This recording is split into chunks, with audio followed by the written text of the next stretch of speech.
Okey.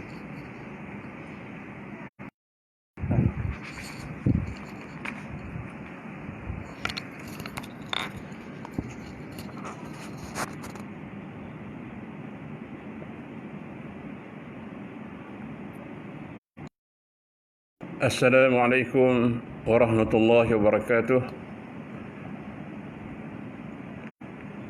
Alhamdulillahi rabbil alamin wa bihi nasta'in. Alhamdulillahi alladzi anzala ala 'abdihi al-kitaba wa lam yaj'al lahu 'iwaja. Asyhadu an la ilaha illallah wahdahu la syarika lah wa asyhadu anna Muhammadan 'abduhu wa rasuluh.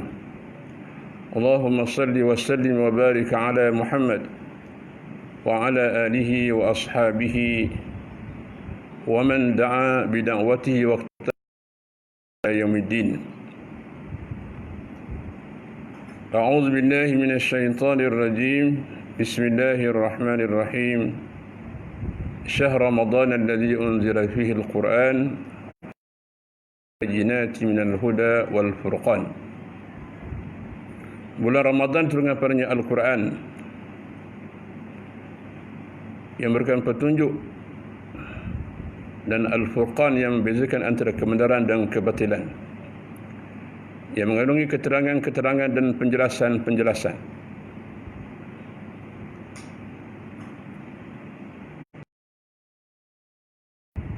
Muslimin muslimat, hadirin dan hadirat, terlebih dahulu saya mengucapkan jutaan terima kasih kepada Urustia Uniza yang telah sudi memberikan ruang dan peluang ini untuk sama-sama memberikan tazkirah untuk diri saya sendiri dan kepada muslimin muslimat. Mudah-mudahan dengan program ini menjadi salah satu amal jariah untuk kita semua kepada seluruh umat Islam, di mana Allah telah menyediakan hidangan rohani. Apa dia hidangan rohani? Di mana kita diwajibkan berpuasa pada siang hari. Sebenarnya kita melaksanakan salat berjamaah, bertarawih. Kita melaksanakan qiyamul. Kita juga melaksanakan sedekah. Kita berzakat, dan sebenarnya kita sentiasa melipat gandakan membaca Al-Quranul Karim di bulan yang disebut oleh Allah Ta'ala syahr Ramadan alladzi unzila fihi Al-Quran, bulan yang mana Allah Ta'ala menurunkan Al-Quran. Ramadan dimulakan oleh Allah dengan kemuliaan. Allah memberikan Ramadan dengan kemuliaan kerana ianya dikaitkan dengan Al-Quranul Karim. Innahu laqur'anun karim fi kitabim maknun. Sesungguhnya itulah Quran yang paling mulia daripada Allah yang karim, yang paling mulia. Allah kirimkan melalui Jibril alaihissalam sebagai penghulu, sebagai ketua bagi para malaikat. Kemudian diturunkan kepada Nabi kita Muhammad sallallahu alaihi wasallam. Jibril dimulakan oleh Allah menjadi ketua malaikat. Diturunkan pula kepada Rasul yang paling mulia, Habibullah. Itulah Nabi kita Muhammad sallallahu alaihi wasallam. Kemudian Al-Quran diturunkan kepada umat Muhammad sallallahu alaihi wasallam menjadi khairu ummah. Kuntum khairu ummatin ukhrijat lin-nas. Dan sebenarnya Quran diturunkan kepada diajar kepada para sahabat Nabi sallallahu alaihi wasallam, dan kepada kita semua. Maka sesungguhnya hati-hati yang mulia itu adalah hati-hati yang menerima Al-Quranul Karim. Dalam kesempatan ini kita melihat peristiwa nuzul Quran bermula dengan Allah menyebut bal huwa Qur'anun Majid fi lauhin mahfuz. Al-Quran berada di lauh mahfuz, di lauhin mahfuz. Iaitulah satu tempat yang Allah menempatkan Al-Quran Daripada Lauhin Mahfuz Allah turun kepada suatu tempat yang disebut Sama'id Dunya, iaitulah Baitul Izzah, yakni rumah kemuliaan. Al-Quran daripada Lauhin Mahfuz diturunkan di langit dunia secara sekaligus disebut Baitul Izzah, rumah kemuliaan. Kemudian daripada Baitul Izzah Jibril alaihissalam menyampaikan wahyu kepada Nabi kita Muhammad sallallahu alaihi wasallam selama 23 tahun. Kerana itulah Allah Subhanahu wa taala menamakan Quran dengan berbagai-bagai nama. Kalau kita meneliti kepada ulumul Quran, kita akan dapati Allah Subhanahu wa taala memberikan nama dan sifat kepada Al-Quranul Karim. Antara lain Allah menyebut inna hadzal qur'ana yahdi lillati hiya aqwam. Sehingga Al-Quran ini memberi petunjuk ke jalan yang lurus, yang betul. Dan Allah juga menamakan Al-Quran dengan nama Ar-Ruh. Perkataan Ar-Ruh ditafsirkan oleh para alim ulama kita dengan berbagai-bagai nama atau pengertian. Sebagaimana Allah menyebut dalam firman-Nya, wa kadzalika auhayna ilaika ruhan min amrina. Ini antara ayat yang menjadi dalil bahawa Al-Quran digelar dengan perkataan Ar-Ruh. Di mana bila kita membaca Al-Quran, kita akan dapati Allah Subhanahu wa taala menurunkan ayat dengan berbagai-bagai wasi. Contohnya kita baca ayat tanazzalul malaikatu ruhu fiha. Tapi ruh di sini dengan dalam surah Al-Qadr dengan makna ruh ialah Jibril alaihissalam.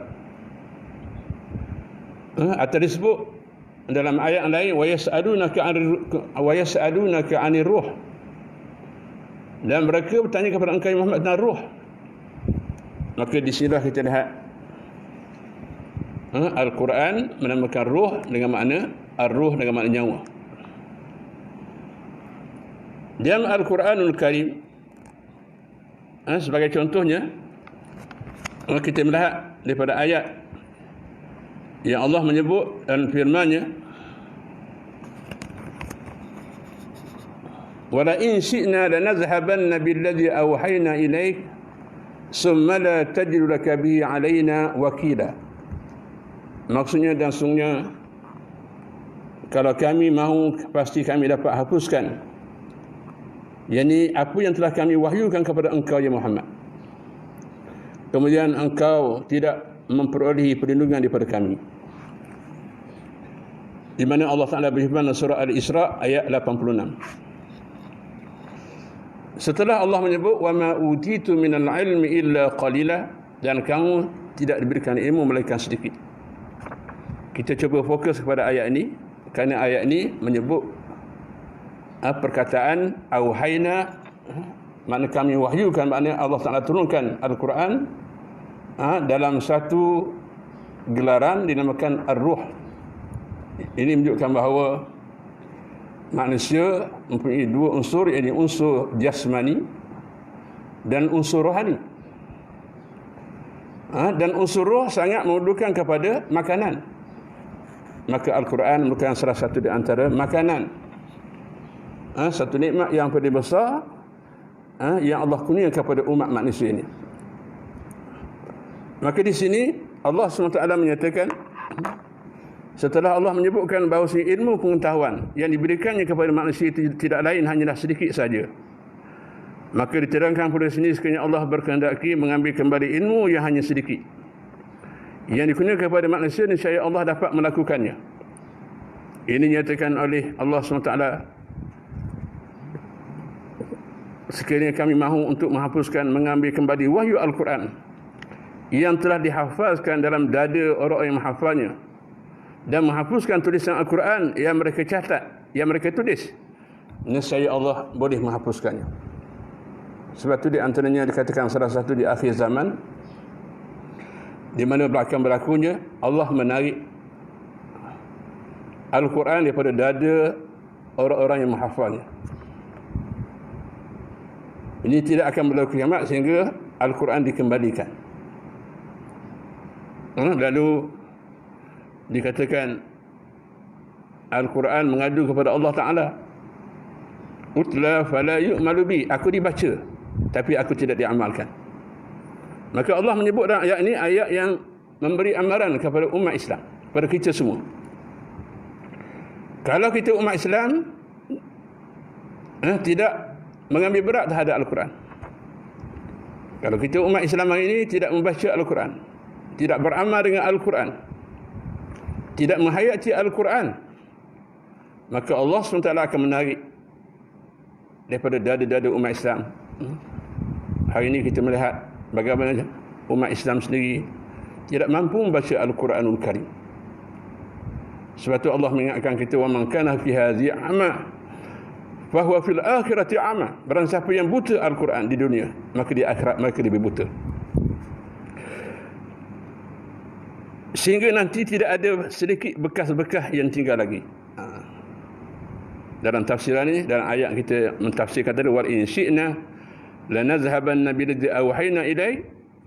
Di sini menunjukkan bahawa apabila Allah menarik ilmu Al-Quran daripada bacaan kita, daripada hafazan kita, daripada dada-dada umat Islam, maka jadilah engkau ya Muhammad orang yang seperti tidak tahu langsung terhadap Al-Quranul Karim.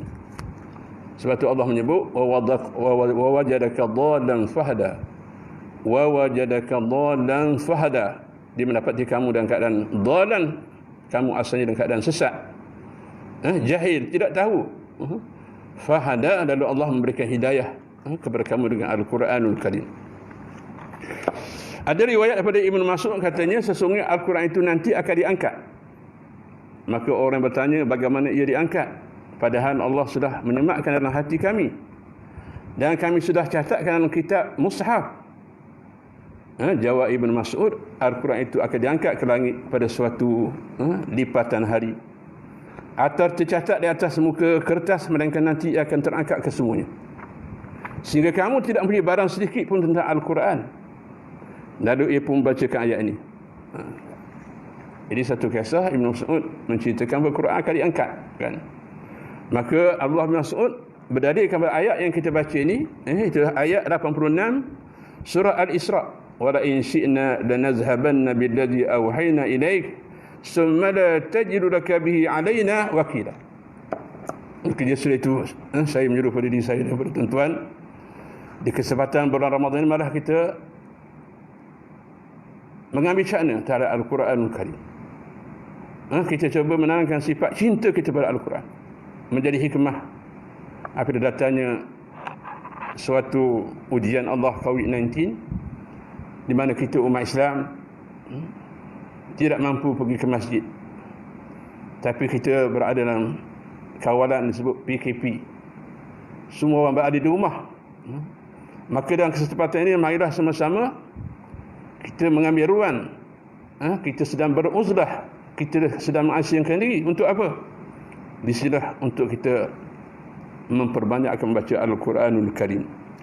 Kemudian Allah SWT menyebut lagi, kata Ibn Mas'ud, summa la tajidu laka bihi alaina wakila. Kemudian engkau tidak memperoleh pelindung daripada kami. Tetapi Allah Ta'ala itu maha pemurah lagi maha pengasihani. Allah yang bersifat dengan Ar-Rahman, yang pemurah, dan Ar-Rahim yang penyayang. Allah menyebut dalam ayat 87, illa rahmatan min rabbik inna fadlahu kana 'alaika kabira. Kecuali kasihan daripada Tuhan kamu, karena adanya kasihan daripada Tuhan engkau, maka tidak dihapuskannya, yakni tidak dihapuskan Al-Quran daripada dada-dada umat Islam ini. Allah Ta'ala itu sangat pemurah, sangat penyayang kepada hamba-hambanya. Maka Allah menyebut inna fadlahu kana 'alaika kabira. Sesungguhnya kurniaan Allah kepadamu adalah sangat besar. Jadi Allah Ta'ala selanjutnya mengatakan, akan tapi oleh kerana Allah bersifat dengan belas kasihan, Allah Ta'ala itu bersifat dengan Ar-Rahman. Dan Allah Ta'ala itu memberi rahmat kepada hamba-hambanya, maka Allah tidak mengangkat Al-Quran atau menghapuskannya pada masa ini. Bahkan ia dikekalkan dalam pemberian Allah Subhanahu wa Ta'ala. Kata Imam Ar-Razi mentafsirkan ayat ini, bahawasanya Allah telah mengurniakan para ulama dua nikmat. Bagi para ulama yang Allah kurniakan kepada mereka ilmu berasal pada Al-Quran, di mana Allah Ta'ala memberi kepada mereka nikmat. Nikmat yang pertama kepada para alim ulama, yang pertama ialah memudahkan mereka mendapat ilmu Al-Quran. Di mana Al-Quran ini mudah untuk kita dihafazkan. Walaqad yassarna Al-Quran, kami memudahkan kita menghafal Al-Quran. Maka kepada para alim ulama, kepada hufazul Quran, kepada mereka yang menghafal Al-Quran, Allah beri kepada mereka kemudahan untuk menghafaz Al-Quran. Yang kedua, Allah memberi ilmu itu menjadi kekal dalam hafalan mereka. Inilah yang dimasukkan inna fadlahu kana alayka kabira. Sesungguhnya kurnia Allah kepadamu adalah sangat besar. Maka kerana itulah Allah Ta'ala menjamin Al-Quran sentiasa dipelihara oleh Allah Subhanahu wa Ta'ala. Ketika mana Nabi kita Muhammad sallallahu alaihi wasallam menyampaikan Al-Quran, Rasulullah sallallahu alaihi wasallam menghadapi ujian demi ujian. Pada peringkat awalnya, orang-orang Mekah, orang-orang musyrik Mekah tidak menerima Al-Quran. Mereka menolak Al-Quran. Mereka menolak kepimpinan Nabi sallallahu alaihi wasallam. Lalu Rasulullah sallallahu alaihi wasallam ketika menyampaikan Al-Quran di Makkah Al-Mukarramah, Allah Ta'ala menurunkan satu ayat menceritakan bagaimana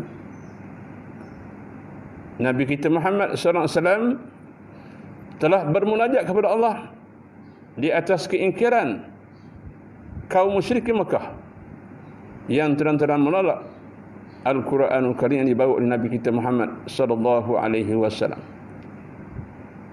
Ya Rabbi inna qaumi ittakhadhu hadzal Qur'ana mahjura. Wahai kaumku, wahai ya Allah ya Tuhanku, ya Rabbi wahai Tuhanku, sesungguhnya kaumku telah meninggalkan Al-Quran. Maka Ibn Qayyim rahimahullah telah mentafsirkan makna mahjura di sini adalah dengan berbagai-bagai bentuk. Yang mana di antara bentuk-bentuk peninggalan Al-Quran itu dalam berbagai-bagai bentuk. Pertama dikatakan hajru al-qira'ah. Mereka sendiri tidak membaca Al-Quran. Itu sifat yang pertama. Maknanya kalau kita tinggal Quran, kita tak baca Quran, kita termasuk golongan yang meninggalkan Al-Quran. Yang kedua, kata Ibn Qayyim, makna meninggalkan Quran ini adalah hajru al-iman.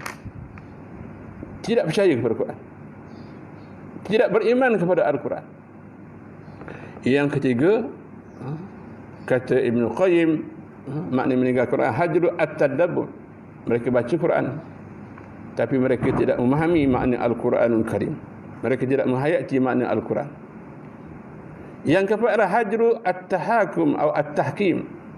Makna mereka tidak menjadikan Quran sebagai hukum, sebagai perlembagaan dalam negara. Ini juga termasuk dalam meninggalkan Al-Quranul Karim. Kemudian yang akhir sekali adalah yang kelima adalah hajru al-istisfa. Di mana mereka tidak menjadikan Quran sebagai penawar, sebagai solution, sebagai ubat, sebagai penyelesaian dalam keadaan mereka sedang menghadapi penyakit. Maka disebut istisfa ini adalah mengubati penyakit-penyakit rohani mereka. Kerana itulah Nabi kita Muhammad sallallahu alaihi wasallam pernah menggambar kepada kita tentang bagaimana gambaran Nabi kita Muhammad sallallahu alaihi wasallam ada satu golongan yang sangat dicemburi oleh para nabi-nabi dan rasul-rasul alaihi wassalatu wassalam. Kerana itulah disebut Quran itu dengan makna ruh, ar-ruh. Saya akan baca satu hadis Nabi SAW diriwayatkan oleh Abu Daud. Rawahu Abu Daud wa ghairuhu marfu'an. Inna min ibadillah la unasan ma hum bi anbiya wala syuhada yaghbituhumul anbiya wasyuhada yaumal qiyamah bimakanihi min Allah ta'ala. Qalu ya Rasulullah tukhbiruna man hum? Qala hum qaumun tahabu bi ruhillah ala ghairi arhami bainahum wala amwal yata'atunaha fa wallahi inna wujuhahum lanurun wa innahum ala nurin la yakhafuna idza khafa an-nas wa la yahzanun idza hazina an-nas. Di mana hadis ini termasuk hadis-hadis yang sahih. Kata Al-Khattabi mentafsirkan hadis ini, perkataan tahabu bi ruhillah, mereka bersayang terhadap ruh Allah, ditafsirkan dengan makna Al-Quran. Apa makna hadis ini? Maksudnya di sini dikatakan ada di kalangan hamba-hamba Allah sekelompok manusia, satu kumpulan manusia, mereka ini bukan para nabi dan bukan di kalangan para syuhada, tetapi mereka dicemburui oleh para nabi dan syuhada pada hari kiamat kerana kedudukan mereka di sisi Allah. Maknanya para nabi dan syuhada ni jealous, kan, melihat satu kumpulan di akhirat nanti yang mana kedudukan mereka ini seolah-olah macam kedudukan nabi-nabi dan rasul-rasul alaihi wassalatu wassalam. Para sahabat berkata, beritahulah kepada kami siapa mereka itu ya Rasulullah, kan? Maka jawab Nabi SAW, mereka adalah kaum yang berkasih sayang kerana ruh Allah. Ruhullah. Maka di sini maksudnya, kata Al-Khattabi, ruhullah dengan makna Al-Quran. Mereka itu berkasih sayang disebabkan Al-Quran. Tanpa ada pertalian kerabat antara mereka. Bukan kerana harta yang saling mereka bahagikan. Bukan kerana mereka berkawan tadi kerana kepentingan harta, kepentingan pangkat. Demi Allah, wajah mereka adalah cahaya dan mereka berada di atas cahaya mereka, di mana mereka berada di atas cahaya, nurun ala nurin, dan mereka tidak takut dikala semua manusia ketakutan, dan mereka tidak berdukacita tak kala mereka berdukacita. Ini antara hadis yang memberi gambaran kepada kita bagaimana perlunya kita umat Islam hari ini, kita berkasih sayang dengan kita menjadikan Al-Quran sebagai pedoman kita. Apatah lagi kita berada di akhir zaman, yang disebut oleh Nabi SAW di akhir zaman ini, kita sangat memerlukan kepada panduan dan pedoman dalam kita menghadapi berbagai-bagai ujian, berbagai-bagai persengketaan, perbalahan, pergaduhan dan sebagainya. Maka di antaranya Al-Imam At-Tirmizi meriwayatkan suatu riwayat daripada Sayyidina Ali, Sayyidina Ali radhiyallahu an, di mana Rasulullah sallallahu alaihi wasallam memberi panduan kepada kita sekiranya kita berada di akhir zaman ini. Kata Nabi sallallahu alaihi wasallam, ketahuilah, ala innaha satakunu fitnatun, faqultu mal makhraju minha ya Rasulullah, qala kitabullah fihi naba'un ma qablakum wa khabarun ma ba'dakum wa hukmu ma bainakum wa huwa al-faslu laysa bil hadli man tarakahu min jabbarin qasamahu Allah wa man ibtagha al-huda fi ghairi adallahu Allah wa huwa hamdullahil matin wa huwa az-zikrul hakim wa huwa siratul mustaqim huwa alladhi la tazighu bihi al-ahwa wa la taltabisu bihi al-alsinah wa la yasma minhu ulama wa la yakhlaqu ala qasrati ar-raddi ولا تنقضي عجائبه هو الذي لم تنتهي الجن إذا سمعته حتى قالوا إنا سمعنا قرآنا عجبا يهدي إلى الرشد من قال به صدقة ومن عمل به أجرا ومن حكم به عدلا ومن دعا إليه هدي إلى صراط مستقيم. Maksudnya, ketahuilah bahasanya akan berlaku zaman yang penuh dengan fitnah. Lalu aku Sayyidina Ali radhiyallahu bertanya, apakah jalan keluar daripada fitnah itu wahai Rasulullah? Rasul menggambarkan akan berlaku zaman yang penuh dengan fitnah. Maka saya tadi bertanya kepada Rasulullah, ya Rasulullah, kalau kami sempat hidup di zaman yang penuh dengan fitnah, zaman yang mana manusia sedang mencari petunjuk, panduan hidup pada masa itu, maka apakah jalan keluar ya Rasulullah? Apa dia solusi dia? Apa jalan penyelesaiannya ya Rasulullah? Maka Rasulullah SAW mengatakan kitabullah, yakni Al-Quranul Karim. Padanya berita orang-orang yang sebelum kamu dan berita orang yang selepas kamu, dan hukum-hukum untuk apa yang berlaku di antara kamu ialah penyelesaian yang muktamad dan bukan main-main.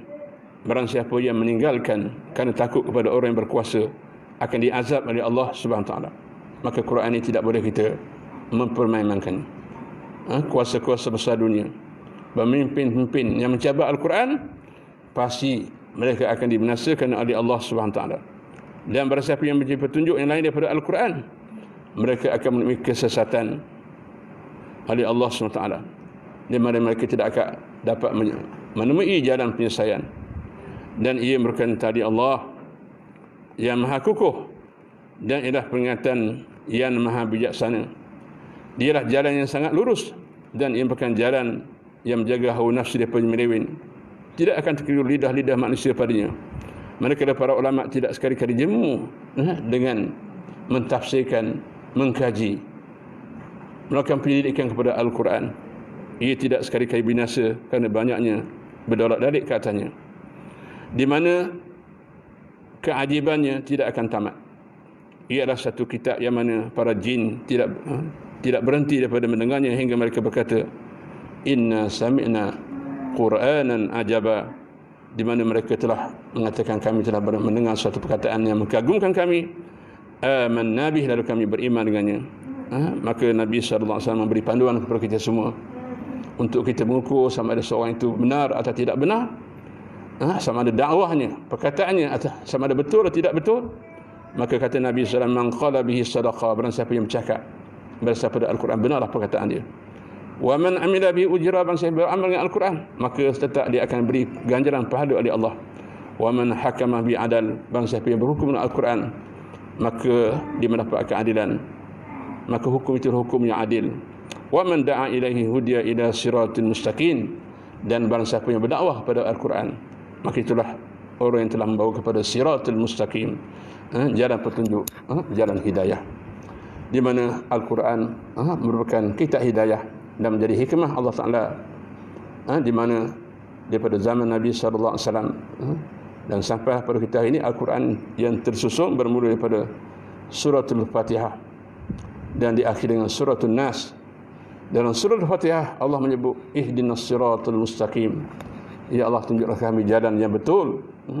Maka kata ulama, kita mohon kepada Allah jalan yang betul, di mana Allah Taala telah menyatakan, mengajar kepada kita satu doa yang sentiasa kita pohon kepada Allah Taala semasa kita melaksanakan salat 5 waktu. Ihdinas siratal mustaqim, ya Allah tunjukkan aku jalan yang betul, kerana hari ini kita berada di atas jalan yang betul, tetapi kita hari ini juga berhadapan dengan berbagai-bagai jalan, berbagai-bagai izin, berbagai-bagai ajaran-ajaran yang sesat, sehingga Nabi SAW mengatakan umatku akan berpecah pada 73 puak, satu puak saja yang benar, maka 70 yang 72 puak tadi adalah golongan yang sesat. Maka sebab itulah kita perlu memohon kepada Allah ihdinas siratal mustaqim. Maka kata ulama, perkataan hidayah ni boleh kita bagi kepada 5 hidayah. Pertama disebut ialah dikata hidayah al-fitrah, hidayah semula jadi. Yang kedua disebut ialah kita juga diberikan oleh Allah, hidayah al-hawas, hidayah panca indera. Yang ketiga, kita diberikan oleh Allah hidayah apa? Hidayah akal. Allah kurniakan kepada manusia akal untuk kita berfikir. Kemudian yang keempat, hidayah pada penting adalah hidayatul din, hidayah agama. Dengan hidayah inilah Allah turunkan Al-Quran kepada Nabi kita Muhammad sallallahu alaihi wasallam, hidayah agama. Allah sampaikan petunjuk wahyu kepada nabi-nabi dan rasul-rasul alaihi wassalatu wassalam dengan hidayah agamilah, di mana manusia menemui jalan petunjuk. Yang akhir sekali, yang paling penting dalam hidup kita ialah hidayah al-taufiq wal ma'unah. Kita sentiasa mohon kepada Allah hidayah, at-taufiq, yang kita diberikan hidayah oleh Allah SWT, kita diberikan bimbingan dalam kehidupan kita. Sekadar itu saya dapat sampaikan tazkirah untuk diri saya dan tuan-tuan.